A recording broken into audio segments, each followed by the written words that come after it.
اللہ کے نام سے شروع جو نہایت مہربان اور رحم والا ہے۔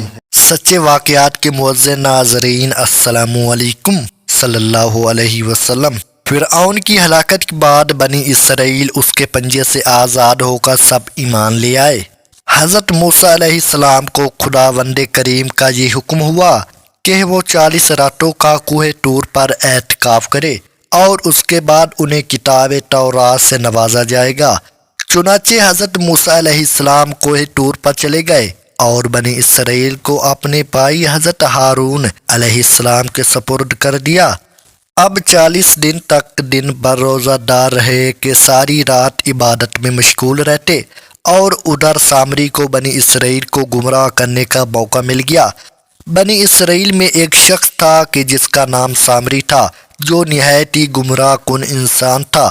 اسرائیلی روایت میں ہے کہ سامری کی ماں نے برادری میں رسوائی اور بدنامی کے ڈر سے سامری کو پیدا ہوتے ہی پہاڑ کے ایک گھر میں چھوڑ دیا تھا، اور حضرت جبرائیل علیہ السلام نے اللہ کے حکم سے اس کو اپنی انگلی سے دودھ پلا پلا کر پالا تھا، اس لیے یہ حضرت جبرائیل علیہ السلام کو پہچانتا تھا۔ اس کا پورا نام موسیٰ سامری ہے، اور حضرت موسیٰ علیہ السلام کا نام بھی موسیٰ ہے۔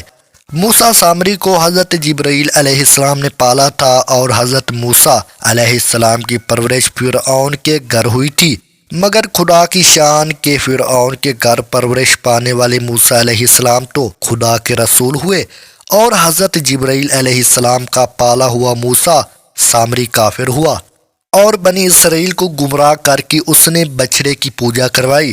اس کے بارے میں کسی عارف نے کیا خوب کہا ہے، یعنی جب کوئی آدمی ازل ہی سے نیک بخت نہیں ہوتا تو وہ بھی نامراد ہوتا ہے، اور اس کی پرورش کرنے والے کی کوشش بھی نامراد اور ناکام ہوتی ہے۔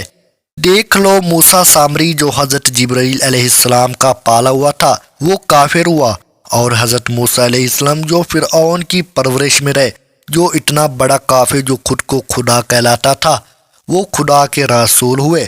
اس کا راز یہی ہے کہ موسیٰ سامری ازلی شقی اور پیدائشی بدبخت تھا، تو حضرت جبرائیل علیہ السلام کی تربیت اور پرورش نے اسے کچھ بھی نفع نہ دیا، اور وہ کافر کا کافر ہی رہ گیا۔ اور حضرت موسیٰ علیہ السلام جو کہ ازلی صحیح اور نیک بخت تھے، اس لیے فرعون جیسے کافر کی پرورش سے بھی انہیں کوئی بھی نقصان نہیں پہنچا۔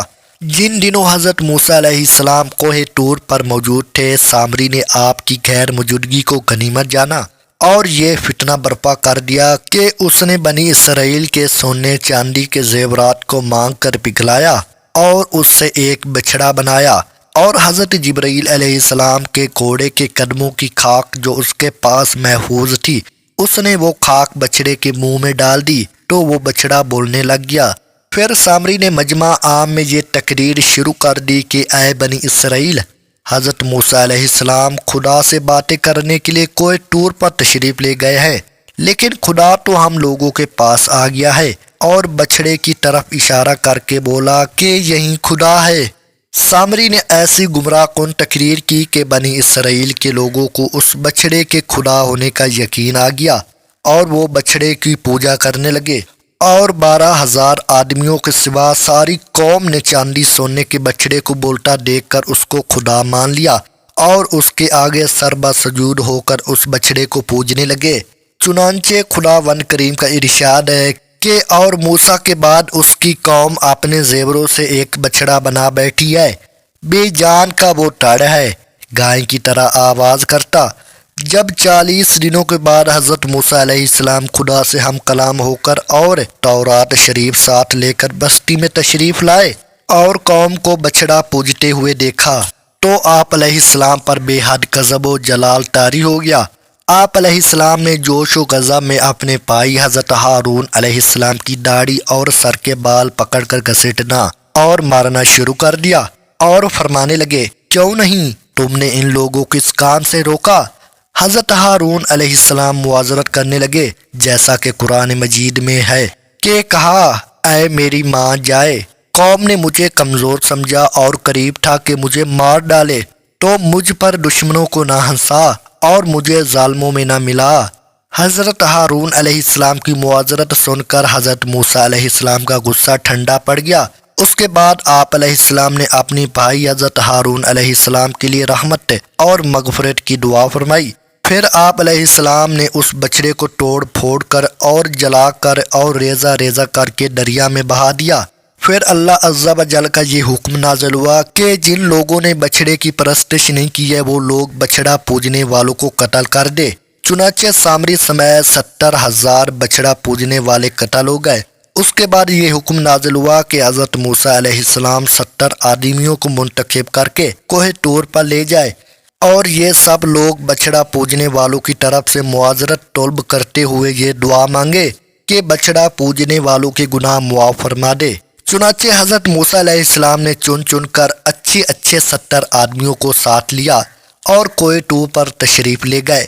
جب لوگ کوہ طور پر معذرت اور استغفار کرنے لگے تو اللہ تعالیٰ کی طرف سے آواز آئی کہ اے بنی اسرائیل، میں ہی ہوں، میرے سوا تمہارا کوئی معبود نہیں۔ میں نے ہی تم لوگوں کو فرعون کے ظلم سے نجات دے کر تم لوگوں کو بچایا ہے، لہٰذا تم لوگ فقط میری ہی عبادت کرو اور میرے سوا کسی کو مت پوجو۔ اللہ تعالیٰ کا یہ کلام سن کر 70 آدمی یک زبان ہو کر یہ کہنے لگے کہ اے موسیٰ علیہ السلام، ہم ہرگز آپ کی بات نہیں مانیں گے جب تک ہم اللہ تعالیٰ کو اپنے سامنے نہ دیکھ لے۔ یہ 70 آدمی اپنی ضد پر بالکل ڈٹ گئے کہ ہم کو آج خدا کا دیدار کرائیے ورنہ ہم ہرگز نہیں مانیں گے کہ خدا وند عالم نے یہ فرمایا ہے۔ حضرت موسیٰ علیہ السلام نے ان لوگوں کو بہت سمجھایا مگر یہ شریر اور سرکش لوگ اپنے مطالبے پر اڑے رہے، یہاں تک کہ اللہ تعالیٰ نے اپنے غضب و جلال کا اظہار اس طرح فرمایا اور یہ 70 آدمی مر گئے۔ پھر حضرت موسیٰ علیہ السلام نے خدا وند عالم سے کچھ گفتگو کی اور ان لوگوں کے لیے زندہ ہو جانے کی دعا مانگی تو یہ لوگ پھر سے زندہ ہو گئے۔ اس پورے واقعہ کا ذکر قرآن پاک میں بھی کیا گیا ہے۔ ارشاد باری تعالیٰ ہے، ترجمہ: اور اے موسیٰ علیہ السلام، تم نے اپنی قوم سے آگے چلے آنے میں جلدی کیوں کی؟ کہا وہ میرے پیچھے آ رہے ہیں۔ اور اے پروردگار، میں نے تیری طرف آنے کی جلدی اس لیے کی کہ تو خوش ہو۔ فرمایا کہ ہم نے تمہاری قوم کو تمہارے بعد آزمائش میں ڈال دیا ہے اور سامری نے ان کو بہکا دیا ہے۔ اور موسیٰ علیہ السلام غم اور غصے کی حالت میں قوم کے پاس واپس آئے اور کہنے لگے کہ اے میری قوم، کیا تمہارے پروردگار نے تم سے ایک اچھا وعدہ نہیں کیا تھا؟ کیا میری جدائی کی مدت تمہیں دراز معلوم ہوئی، یا تم نے چاہا کہ تم پر تمہارے پروردگار کی طرف سے غضب نازل ہو، اس لیے تم نے مجھ سے جو وعدہ کیا تھا اس کے خلاف کیا؟ وہ کہنے لگے کہ ہم نے اپنے اختیار سے تم سے کوئی وعدہ خلافی نہیں کی، بلکہ ہم لوگوں کے زیوروں کا بوجھ اٹھائے ہوئے تھے۔ پھر ہم نے ان کو آگ میں ڈال دیا اور اسی طرح سامری نے ڈال دیا تو اس میں ان کے لیے ایک بچڑا بنا دیا جس کی آواز گائے کی سی ہے۔ تب لوگ کہنے لگے کہ یہی تمہارا معبود ہے اور موسیٰ کا بھی معبود ہے، مگر وہ بھول گئے ہیں۔ کیا یہ لوگ نہیں دیکھتے کہ وہ ان کی کسی بات کا جواب نہیں دیتا اور نہ ان کے نقصان اور نفع کا اختیار رکھتا ہے؟ اور ہارون علیہ السلام نے ان سے پہلے ہی کہہ دیا تھا کہ اے لوگو، اس طرح صرف تمہاری آزمائش کی گئی ہے اور تمہارا پروردگار تو اللہ ہے، سو میری پیروی کرو اور میرا کہا مانو۔ وہ کہنے لگے جب تک موسیٰ علیہ السلام ہمارے پاس واپس نہ آئے تو ہم اسی کی پوجا پر قائم رہیں گے۔ پھر موسیٰ علیہ السلام نے حضرت ہارون علیہ السلام سے کہا کہ ہارون، جب تم نے دیکھا کہ یہ گمراہ ہو رہے ہیں تو تم کو اس بات سے کس چیز نے روکا کہ تم میرے پیچھے نہ آتے؟ بھلا تم نے میرے حکم کے خلاف کیوں کیا؟ کہنے لگے کہ بھائی میری داڑھی اور سر کو نہ پکڑیے، میں تو اس سے ڈرا کہ آپ یہ نہ کہے کہ تم نے بنی اسرائیل میں تفرقہ ڈال دیا ہے اور میری بات کو ملحوظ نہ رکھا۔ پھر سامری سے کہنے لگے کہ سامری تیرا کیا معاملہ ہے؟ اس نے کہا میں نے ایسی چیز دیکھی ہے جو اوروں نے نہ دیکھی، بس میں نے فرشتے کے نقشے پاک سے مٹی کی ایک مٹھی بھری، پھر اس کو بچڑے کے قالب میں ڈال دیا اور میرے جی نے میرے اس کام کو اچھا ظاہر کیا۔ موسیٰ علیہ السلام نے کہا جا، تجھ کو دنیا کی زندگی میں یہ سزا ہے کہ کہتا رہے کہ مجھے ہاتھ نہ لگانا، اور تیرے لیے ایک اور وعدہ ہے یعنی عذاب کا جو تجھ سے ٹل نہ سکے گا۔